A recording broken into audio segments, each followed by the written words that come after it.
வெள்ளியங்கிரி, சதுரகிரி, பர்வத மலையை கூட நீங்க ஏறி இருப்பீங்க. ஆனா நம்ம அகத்தியர் மலையை கூட ஏறி இருக்கலாம். ஆனா கேரளாவில் இருக்கிற வருடத்துக்கு ஒரு நாள் மட்டுமே செல்லக்கூடிய அழகு ஆபத்து நிறைந்த வனப்பகுதியில கரணம் தப்பினால் மரண பயத்தையே காட்டிய one of the most dangerous trekking சொல்லப்படுற இந்த மலையை நீங்க ஏறணும்னு நினைச்சா 80 டிகிரி கோணத்துல 100 மீட்டர் கயிறை பிடிச்சு மலை ஏறி அங்க இருக்கிற விஷ்ணுவின் கால் பாலமும் சங்கும் பார்க்கலாம்.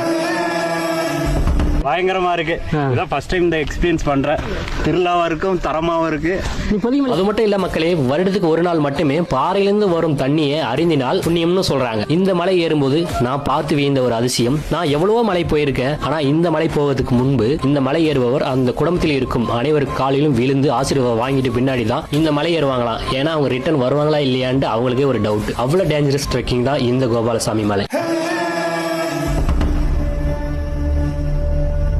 தைப்பூசம்னு சொன்னாலே தமிழ்நாட்டில் முருகர் தான் ஃபேமஸ். ஆனா கேரளாவில் தைப்பூசம் அன்று ஒரு நாள் மட்டும்தான் இந்த கோவிந்தா மலைக்கு அனுமதி உண்டு. அந்த தைப்பூசம் இரவு நாள் ஒரு நாள் மட்டும் விஷ்ணு இந்த இடத்துல வந்து நின்றதாகவும் அங்கிருந்து சங்கு ஊதுனதாகவும் சொல்றாங்க. இந்த மலைக்கு யார் யாரெல்லாம் போக வேணும்னா, உங்களுக்கு asthma, low BP, heart problem இது மாதிரி ஹெல்த் இஷ்யூஸ் இருந்தா இந்த மலைக்கு போயிடாதீங்க மக்களே. அவ்வளவு ஆபத்தான மலை இது.